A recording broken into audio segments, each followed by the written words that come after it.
युवा के सर पे सबसे बड़ा कलंक अगर कुछ है तो वो बेरोजगारी का कलंक। बड़े बड़े लीडरों के लिए हम लोग कीड़े मकोड़े हैं सर, हमें कीड़े मकोड़े की तरह राजनीति करके हमें रौंद के आगे ये लोग बढ़ने वाले लोग हैं। मतलब होता है ना एक अंधभक्त टाइप का। मैं खुद था, और जब किसानों के ऊपर लाठी बरसाई जा रही थी उस समय हम लोग मजे ले रहे थे। या दर्द, इतना दर्द भरा है कि हम बयां नहीं कर पा रहे हैं। नमस्कार दोस्तों, मेरा नाम दीपक है और आप देखना शुरू कर चुके हैं जासूस। जैसा आप सभी को पता है, अभी हम पेंडिंग भर्ती जो है आर्मी का पेंडिंग भर्ती उसको कवर कर रहे हैं। तो हमारे साथ अभिराज भाई हैं जो कि इस पेंडिंग भर्ती का जो कि नेतृत्व कर रहे हैं। लड़कों को जिले जिले ले जाकर इनके नेतृत्व में ही जो ये पेंडिंग भर्ती का जो मुद्दा है आगे बढ़ रहा है। और आप इनको दिल्ली से, यानी कि जंतर मंतर है, दिल्ली से देख रहे होंगे। 3 साल 4 साल से करीब से ये जो लड़का है, ये जो बंदा है, इस मुद्दे को अपना पकड़े हुए है। तो पूरा डिटेल में आइए अभिराज भाई से जानते हैं कि आखिर मुद्दा क्या है और इसके पीछे सरकार जो है, सरकार क्या षड्यंत्र रच रही है। तो अभिराज भाई, ये जो मुद्दा है, ये तो आप इसकी लड़ाई शुरू से लड़ रहे हैं। 2019 का मुद्दा है ये, और ये 2025 चल रहा है। तो इतना लंबा समय आ गया, मतलब ऐसा क्या कारण है जो सरकार मतलब इसको लड़के लोग को मांग पूरे करने का नाम नहीं ले रही है? देखिए, सबसे पहले तो बता दूं, सरकार नहीं चाह रही है कि युवा को रोजगार मिले। अगर युवा को रोजगार मिलेगा तो वो उनका मतलब जो अभी सिस्टम चल रहा है सारा बंद हो जाएगा। युवा को रोजगार जानबूझ के नहीं दे रहा ताकि युवाओं के ऊपर हम राजनीति करें। और जैसे आपने पूछा कि 4 साल से, देखिए 2019 से 21 में जो भर्ती हुई थी उस समय हमारा एज 23 साल था। 23 साल की उम्र में हमारी भर्ती हुई थी। सरकार हमें 2 साल तक भ्रम में रखी, तो 23 से 2 साल जोड़ लीजिए, 23 2 25, 25 साल उम्र, 25 के उम्र में एकाएक मतलब ये भर्ती रद्द कर दिया।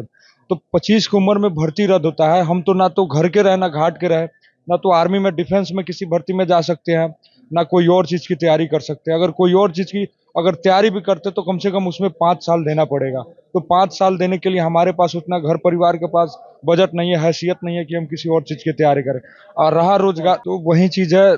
आज युवा के सर पे सबसे बड़ा कलंक अगर कुछ है तो वो बेरोजगारी का कलंक, जो हम लोग मतलब अपनी मैं आपको रोकना चाहूंगा। आप बेरोजगारी का कलंक बात कर रहे हैं, लेकिन सरकार तो कहती है कि 70 साल में, 75 साल में जितना कांग्रेस ने रोजगार नहीं दिया उतना हमने 10 साल में दे दिया है।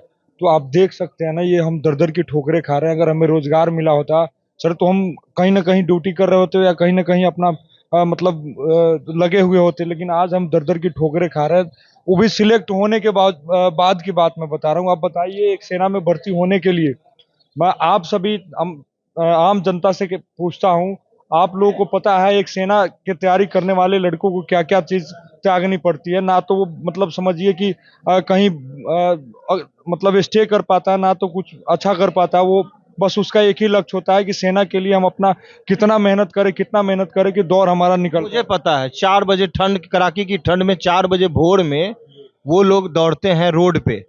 ठीक है, तो मुझे तो पता है।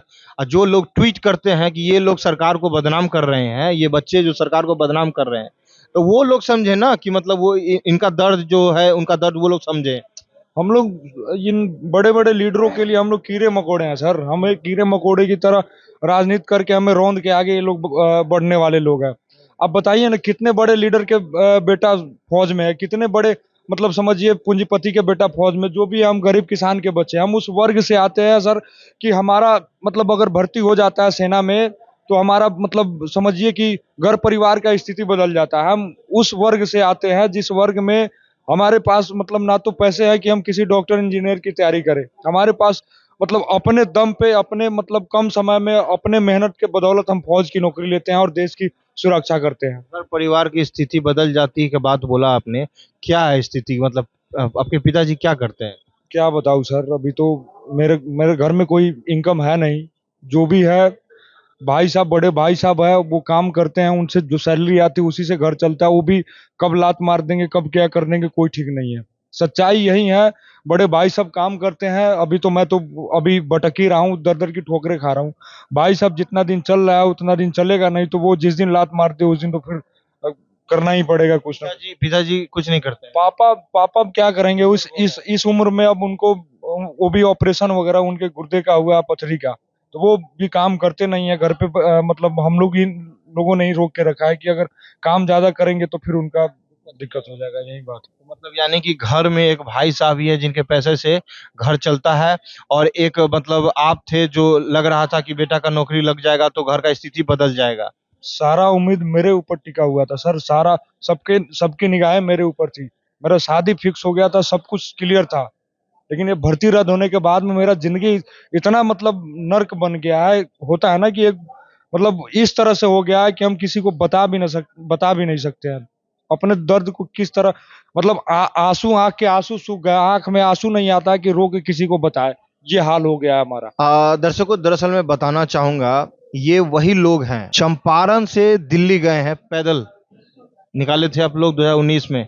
1100 मतलब किलोमीटर 1100 किलोमीटर की यात्रा किए थे दिल्ली।